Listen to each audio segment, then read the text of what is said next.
Ouais, ça va. Je suis en train de retrouver ma voix petit à petit. C'est amusant, j'ai attrapé un petit virus pendant les vacances et donc ça m'a donné... Bon, ça m'a coupé la voix dans un premier temps et après ça m'a donné une voix grave. Encore plus grave. Mais c'est bien, c'est calme. Est-ce que vous êtes au calme ? Je vais parler calmement. Mais j'espère que Dieu va parler à votre cœur aussi. Alors, comme c'est la rentrée, on va y aller doucement. Le thème du message que j'ai à partager avec vous ce matin, c'est la grâce. C'est pas un truc compliqué, c'est pas un truc qui fait peur. Donc c'est pour faire une petite reprise. Si j'osais, je dirais, c'est un message qui va être simple à comprendre. Mais vous savez, avec Dieu, les messages qui sont simples, ils sont simples à comprendre, mais après, dans l'application, il y a aussi des choses qu'on a compris qu'on doit faire, mais c'est pas pour autant que Dieu, il est moins exigeant. Donc, on comprend très simplement que Dieu, il a de grandes choses à nous faire faire. Et j'espère que c'est ce qu'il va nous montrer ce matin. En tout cas, je vais vous faire une confidence. Souvent, quand je demande à Dieu de me donner un message à partager avec l'Église, je suis le premier destinataire de ce message. Donc j'espère que ce message parlera à certains ce matin, mais en tout cas, sachez qu'il m'a déjà parlé à moi, et rien que pour ça, ça valait la peine que je passe du temps à le préparer. Alors, le point de départ de mes réflexions sur la grâce, ça vient de cette phrase qui est dans Romains 5, qui dit « Là où le péché a proliféré, la grâce a surabondé ». Je pense que beaucoup connaissent déjà cette phrase-là et ce verset, mais je me suis dit, tiens, le péché a proliféré, la grâce a surabondé. Ça veut dire qu'il y en a eu encore plus. Et donc, je vous proposerai de réfléchir en partant de là, d'abord sur quelques généralités au sujet de la grâce, et en regardant de plus près ce que ça veut dire la grâce selon Dieu. Parce que la grâce, c'est pas le monopole des chrétiens, hein. C'est un concept qui existe aussi en dehors de l'Église. Mais c'est vrai qu'il y a quelques spécificités quand on parle de la grâce de Dieu. Et puis, je terminerai en essayant d'examiner, sans rentrer dans tous les détails, ce que la grâce de Dieu peut induire comme transformation dans notre vie. Et c'est là où on va voir que Dieu a des choses à nous proposer. Alors pour commencer, je vous propose qu'on lise ensemble une partie du chapitre 5 de Romains. Non, en fait, tout le chapitre 5 de Romains. Ça vous donnera envie de lire tout le reste de l'épître aux Romains chez vous, mais nous, on va juste lire le chapitre 5. Romains 5. Puisque nous avons été déclarés justes en raison de notre foi, nous sommes en paix avec Dieu grâce à notre Seigneur Jésus-Christ. Par lui, nous avons eu accès au moyen de la foi à ce don gratuit de Dieu, dans lequel nous nous trouvons désormais établis, et notre fierté se fonde sur l'espérance d'avoir part à la gloire de Dieu. Mieux encore, nous tirons fierté même de nos détresses, car nous savons que la détresse produit la persévérance conduit à la victoire dans l'épreuve, et la victoire dans l'épreuve nourrit l'espérance. Or, notre espérance ne risque pas d'être déçue, car Dieu a versé son amour dans nos cœurs par l'Esprit Saint qu'il nous a donné. En effet, au moment fixé par Dieu, alors que nous étions encore sans force, le Christ est mort pour des pécheurs. À peine accepterait-on de mourir pour un juste ? Peut-être quelqu'un aurait-il le courage de mourir pour le bien. Mais voici comment Dieu nous montre l'amour qu'il a pour nous. Alors que nous étions encore des pécheurs, le Christ est mort pour nous. Donc, puisque nous sommes maintenant déclarés justes grâce à son sacrifice pour nous, nous serons à plus forte raison encore sauvés par lui de la colère à venir. Alors que nous étions ses ennemis, Dieu nous a réconciliés avec lui par la mort de son Fils. À plus forte raison maintenant que nous sommes réconciliés, serons-nous sauvés par sa vie. Mieux encore, nous plaçons désormais notre fierté en Dieu par notre Seigneur Jésus-Christ, qui nous a obtenu la réconciliation. Par un seul homme, le péché est entré dans le monde, et par le péché, la mort. Et ainsi la mort a atteint tous les hommes, parce que tous ont péché. En effet, avant que Dieu ait donné la loi de Moïse, le péché existait bien dans le monde. Or, le péché n'est pas pris en compte quand la loi n'existe pas. Et pourtant, la mort a régné depuis Adam jusqu'à Moïse, même sur les hommes qui n'avaient pas commis une faute semblable à celle d'Adam, qui est comparable à celui qui devait venir. Mais il y a une différence entre la faute d'Adam et le don gratuit de Dieu. En effet, si la faute d'un seul a eu pour conséquence la mort de beaucoup, à bien plus forte raison, la grâce de Dieu, accordée gratuitement par un seul homme, Jésus-Christ, a surabondé pour beaucoup. Quelle différence aussi entre les conséquences du péché d'un seul et le don de Dieu. En effet, le jugement intervenant à cause d'un seul homme a entraîné la condamnation. Mais le don de grâce intervenant à la suite de nombreuses fautes a conduit à l'acquittement. Car si, par la faute commise par un seul homme, la mort a régné à cause de ce seul homme, à bien plus forte raison ceux qui reçoivent les trésors surabondants de la grâce et le don de la justification régneront-ils dans la vie par Jésus-Christ, lui seul.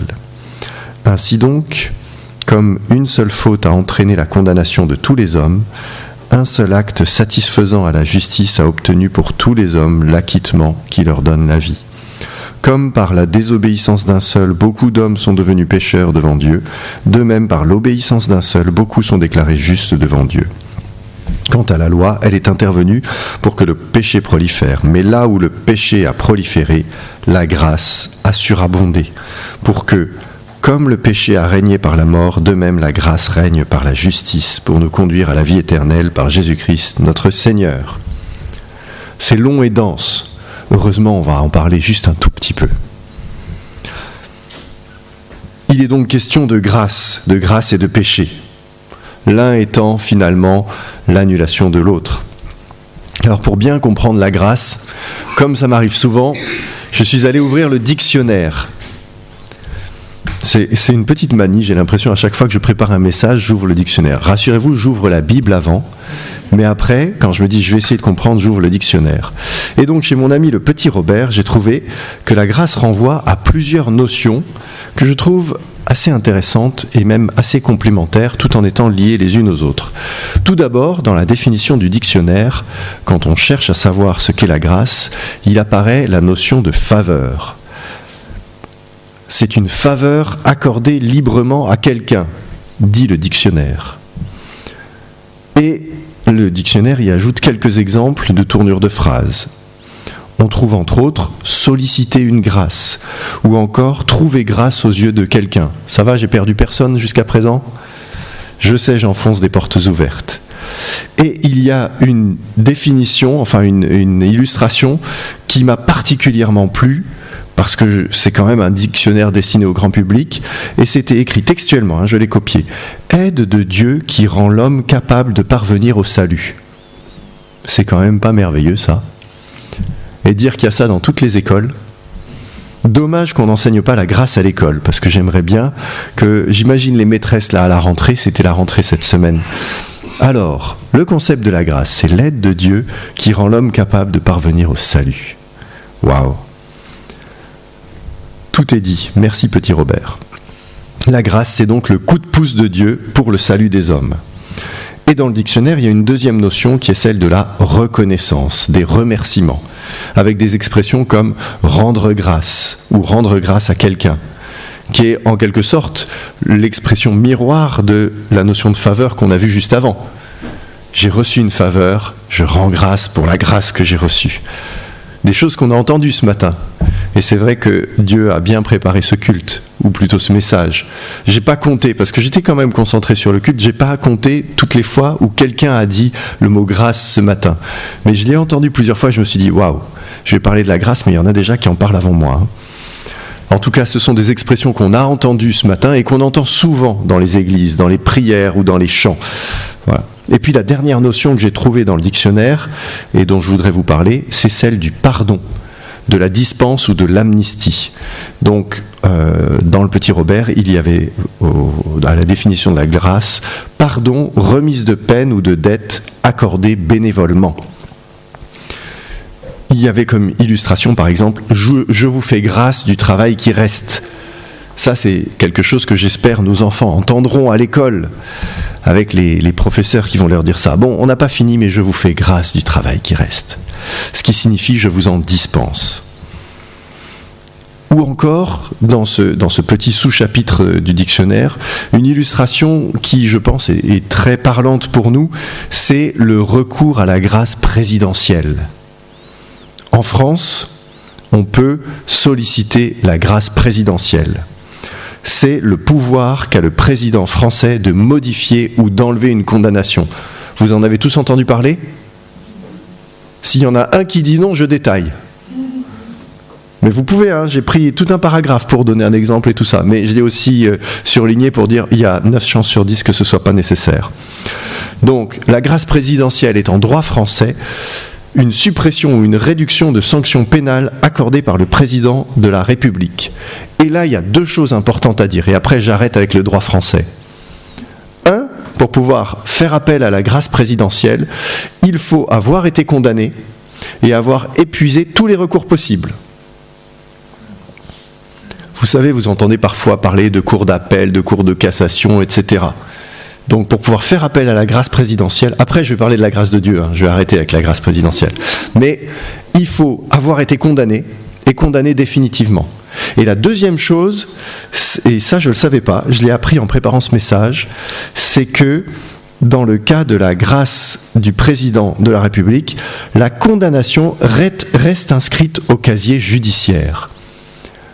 Ah, je vois des têtes qui hochent. Alors je me dis, s'il y a des juristes dans la salle, vous vérifierez, vous confirmerez, mais a priori, d'après ce que j'ai vu, la condamnation reste au casier judiciaire. C'est-à-dire qu'il n'y a pas besoin, par exemple, quelqu'un qui a été condamné à une peine de prison, le président peut dire non, finalement, au lieu de 10 ans de prison, il va faire 2 ans ou va faire 0. Mais la condamnation reste inscrite. Et là, je peux vous dire qu'il y a une différence avec la grâce de Dieu. Avec Dieu, la condamnation est effacée. Colossiens 2, verset 14. Alors, ce n'est pas un ouvrage juridique, mais il est écrit en Colossiens 2, verset 14.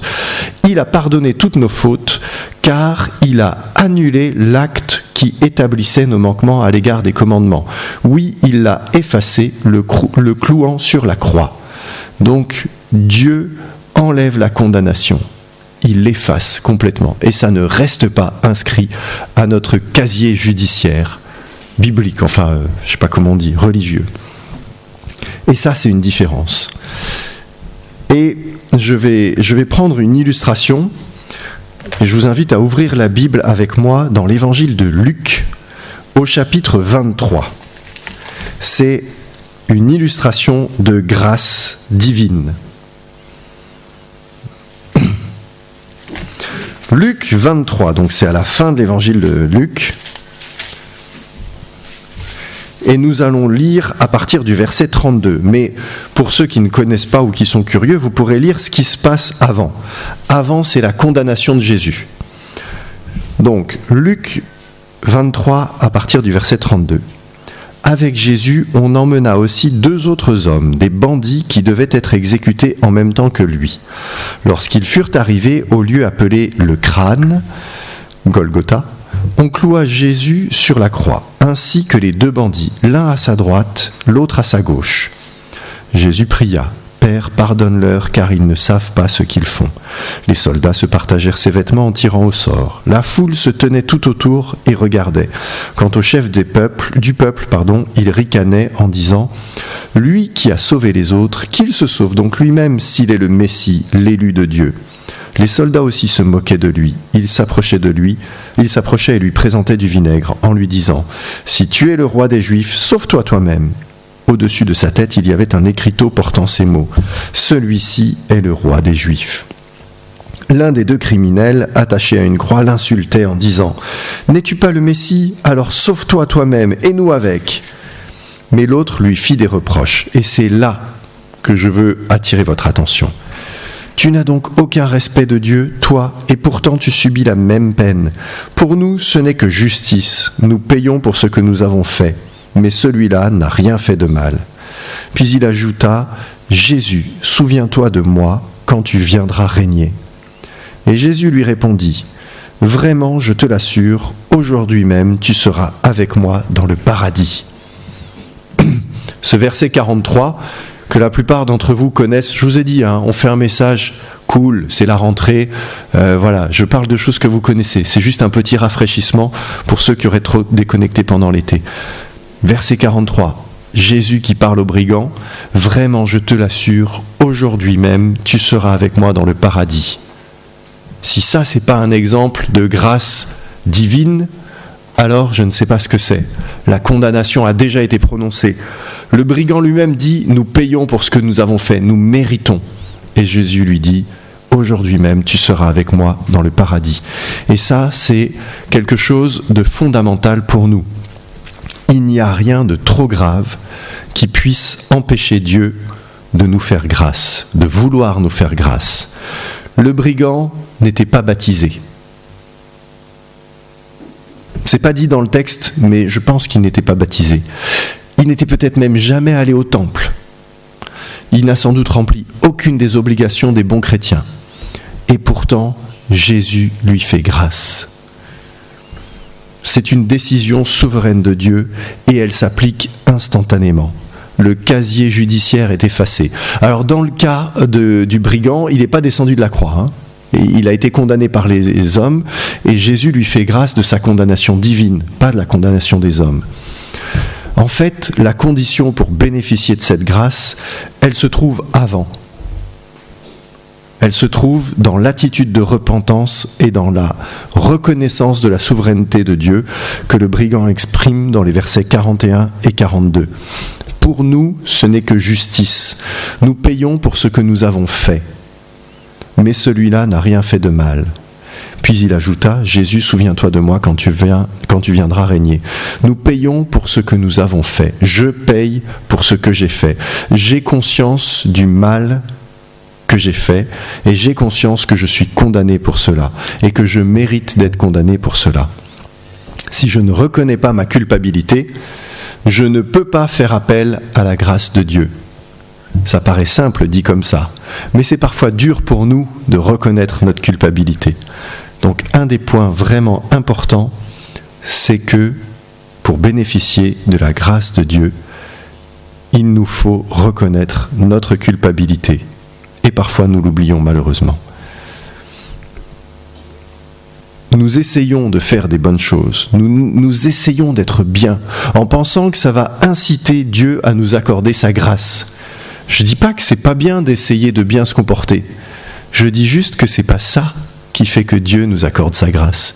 C'est la reconnaissance de notre culpabilité et la reconnaissance du fait que nous avons absolument besoin de Dieu et de sa grâce qui fait que Dieu va nous accorder sa grâce. C'est pas parce qu'on est un peu bien et on se comporte un peu bien que Dieu va être attendri. Non, Dieu il est attendri par notre repentance. Il n'y a rien que je puisse faire par mes propres efforts qui puisse m'acquérir le salut. Au contraire, c'est en ayant conscience de mes fautes, de mes limites, et en particulier de l'impossibilité d'être parfait par mes propres forces, que je peux recevoir la grâce de Dieu et que je peux être pardonné. Il y a quelqu'un qui a écrit il y a 500 ans la phrase suivante, je l'ai prise telle quelle. Les doctrines humaines révèlent et enseignent la justice humaine. C'est-à-dire qu'elle montre comment on devient juste à ses propres yeux et à ceux de son prochain. Mais l'Évangile seul nous révèle la justice de Dieu, c'est-à-dire qu'il nous montre comment on devient juste aux yeux de Dieu par la foi seule qui s'appuie sur les promesses de Dieu. Car la justice de Dieu est la cause de notre salut. Et ici, il ne faut pas entendre par justice une qualité divine, mais un don de Dieu par lequel nous sommes justifiés par le moyen de la foi en l'Évangile. Savez-vous qui a écrit cette phrase ? Martin Luther, absolument. Dans Weimarer Ausgabe. Je me suis permis de dire 2 mots d'allemand parce que Zara nous rend visite. Pour ceux qui se souviennent, elle avait habité chez nous il y a quelques années. Et sa langue principale est l'allemand. Bonjour Zara. La justice de Dieu est fondamentalement différente de la justice humaine. On est justifié par la foi en Jésus-Christ, parce qu'on croit qu'il est le Fils de Dieu et qu'il a été envoyé pour mourir à notre place. Et cela signifie aussi que l'on reconnaît Jésus-Christ comme le Seigneur, comme notre Seigneur. On reconnaît qu'il est souverain. Eh ben oui, c'est tout bête. Mais si je ne reconnais pas que Jésus-Christ est le souverain, c'est-à-dire qu'il est celui qui a autorité sur toute autorité, comment est-ce que je peux reconnaître que c'est celui qui fait grâce ? Comme si j'étais en France et je ne reconnais pas l'autorité du président. Je ne vais pas faire appel à la grâce présidentielle. Eh bien, dans la grâce divine, c'est un peu pareil. Si on fait appel à la grâce divine, c'est 1, qu'on reconnaît notre culpabilité, on a besoin d'être gracié, et 2, on reconnaît l'autorité de celui qui peut prononcer la grâce, qui peut prononcer cet acte de justification. Si je ne reconnais pas la souveraineté de Dieu, je ne peux pas faire appel à sa grâce. Vous voulez un exemple ? Enfin, même si vous ne voulez pas un exemple, on va regarder un exemple. Matthieu 19.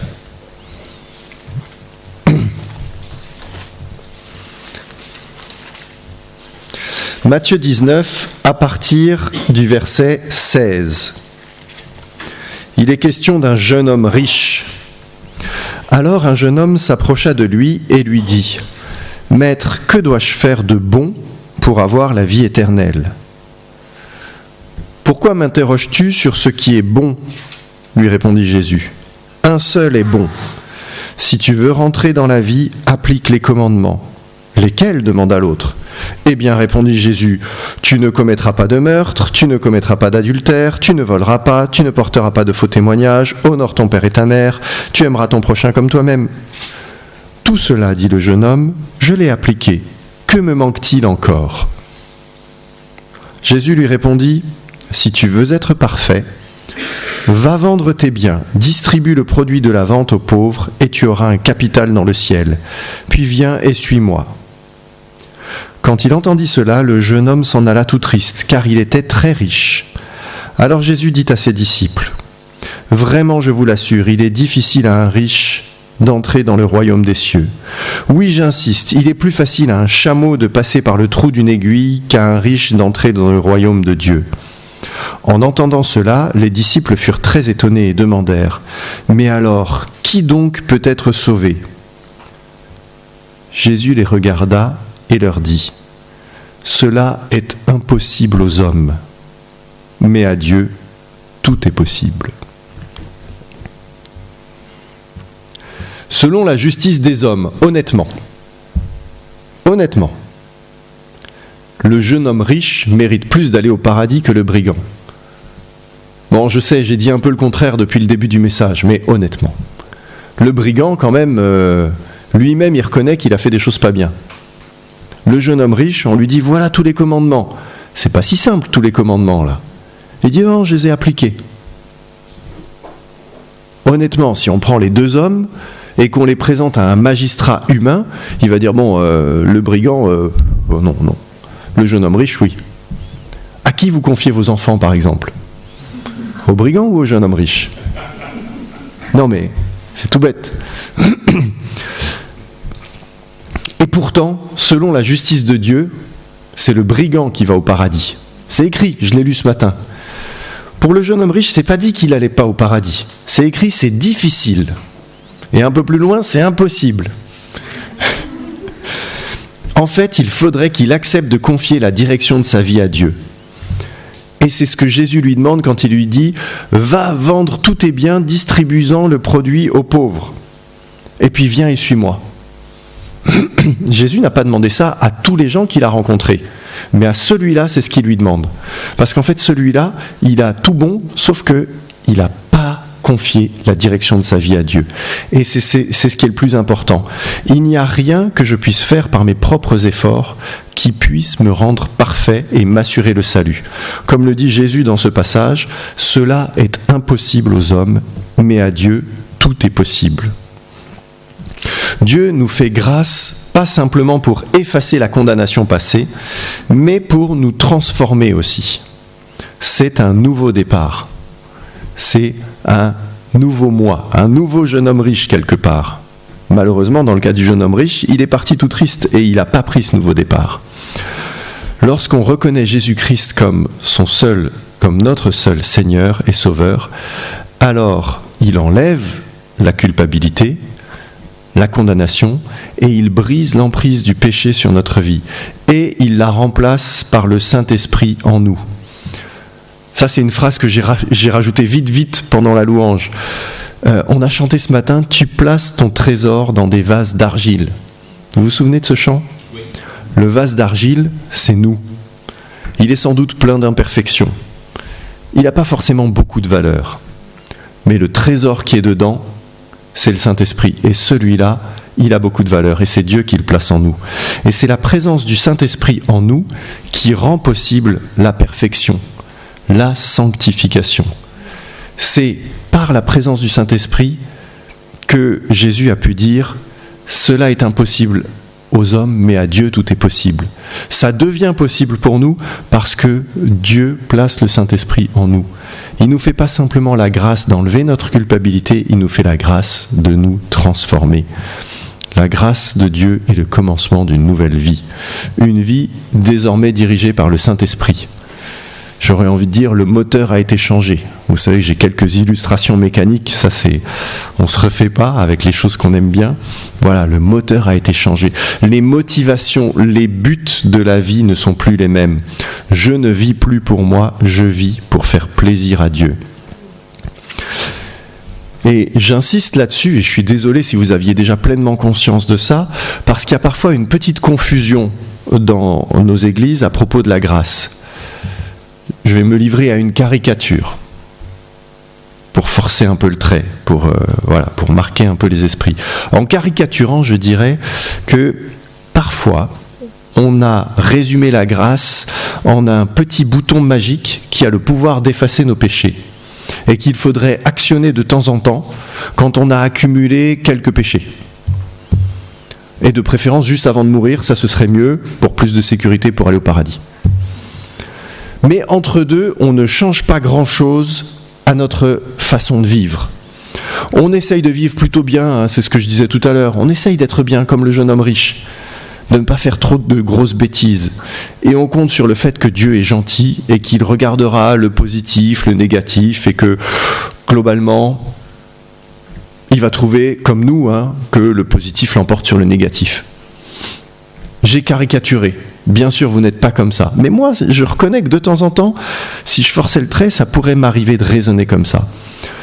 Alors là, j'ai une mauvaise nouvelle. Dieu n'est pas du tout comme ça. Dieu, il est saint. Ça veut dire qu'il ne supporte absolument pas le péché. Même pas le plus petit. Même pas celui qui est compensé par plein de bonnes actions par ailleurs. Il nous veut saints, entièrement saints.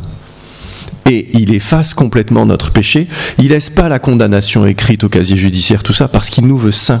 Il veut nous ouvrir le chemin de la sanctification. Et donc, c'est quand il place sa grâce en nous, c'est vraiment comme quand on change de moteur. C'est pour changer, je ne sais pas moi, le logiciel, pour changer les objectifs, pour être saint de l'intérieur.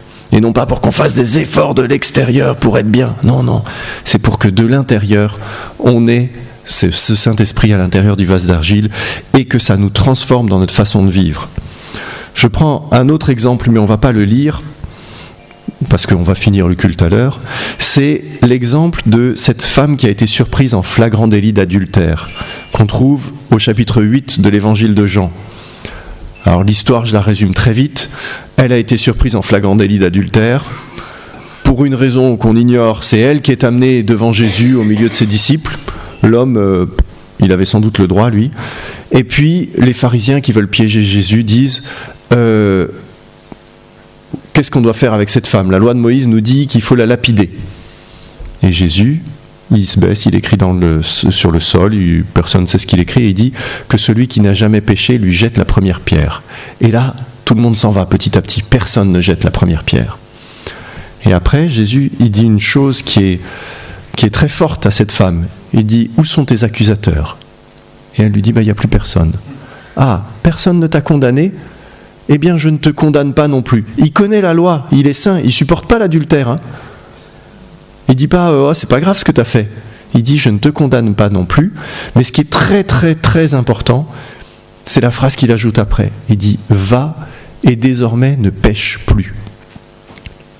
Il ne dit pas, va et ne recommence pas trop souvent. Et reviens me voir de temps en temps quand tu auras de nouveau chuté. Ça, c'est parfois ce que nous on fait. Non, il lui dit, va et ne pêche plus. Elle s'attendait à mourir, c'est ce qui était prévu pour elle selon la loi, et Jésus la remet sur le chemin d'une nouvelle vie, une vie délivrée du péché. Alors bon, est-ce qu'elle va être capable de ne plus pécher ? Par ses propres forces, c'est impossible. Mais si à ce moment-là, le Saint-Esprit vient en elle et lui donne envie de faire plaisir à Dieu, alors là, ça change. Et alors, en quoi consiste cette nouvelle vie délivrée du péché à laquelle elle est invitée, et nous aussi ? Que ce soit vis-à-vis de notre famille, ou avec nos voisins, ou à l'église, ou au travail, ou ailleurs, il ne s'agit pas de ne plus vivre, on va continuer à vivre, mais au contraire de continuer à vivre en se laissant diriger par le Saint-Esprit. Il y a ce trésor à l'intérieur du vase d'argile. Et si vous voulez des applications plus concrètes ou pratiques, je vous recommande le chapitre 4 de l'épître de Paul aux Éphésiens. Et je suis en train de tourner les pages de ma Bible jusqu'au chapitre 4 de la lettre aux Éphésiens. C'est notamment à partir du verset 17, une très longue énumération d'exemples d'application du changement dans la vie du croyant. Je ne vais pas les détailler tous, mais je trouve que c'est assez intéressant. Éphésiens 4, verset 17. Galates. Excusez-moi. Je me suis arrêté une lettre trop tôt. Éphésiens 4, verset 17. Voici ce qui est écrit. Voici donc ce que je vous dis, ce que je vous déclare au nom du Seigneur. Vous ne devez plus vivre comme les païens qui suivent leurs pensées vides de sens.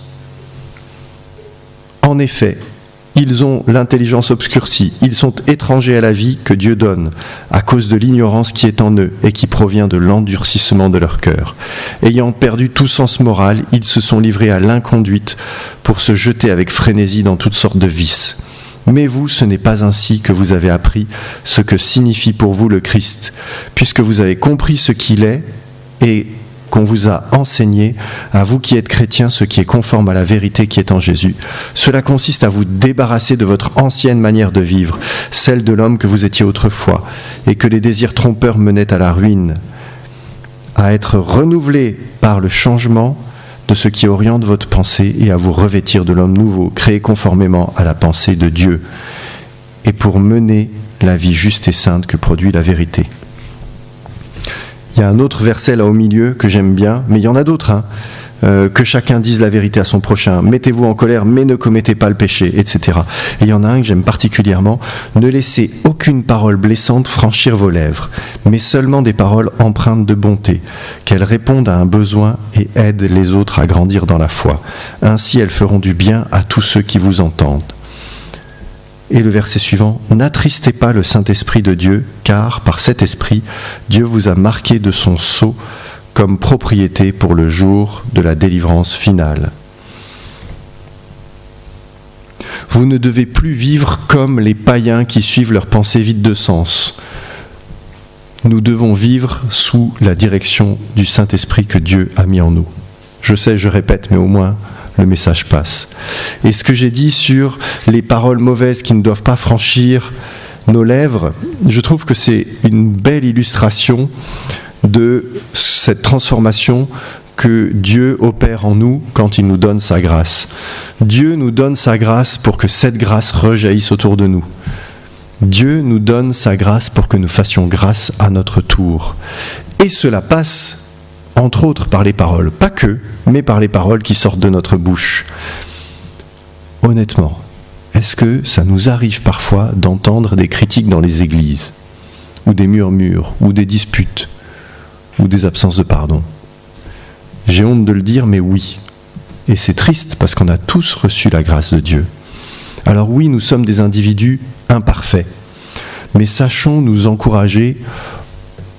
encourager au lieu de juger, nous encourager au lieu de nous juger, complimenter au lieu de critiquer, pardonner au lieu de garder rancune. Faire grâce, c'est accorder à l'autre des bienfaits qu'il ne mérite pas. Je répète, faire grâce, c'est accorder à l'autre des bienfaits qu'il ne mérite pas. Si on accorde aux autres autour de nous des choses qu'ils méritent, quel mérite on a ? Mais par contre, si on leur accorde des choses qu'ils ne méritent pas, notre attention, notre bienveillance, alors qu'ils n'ont pas fait preuve de bienveillance à notre égard, alors là, on a la grâce que Dieu a mis en nous qui rejaillit autour de nous. C'est ce que Dieu a fait avec nous et c'est ce qu'il nous invite à faire avec nos prochains. Et je terminerai en revenant sur ce verset 30, « N'attristez pas le Saint-Esprit ».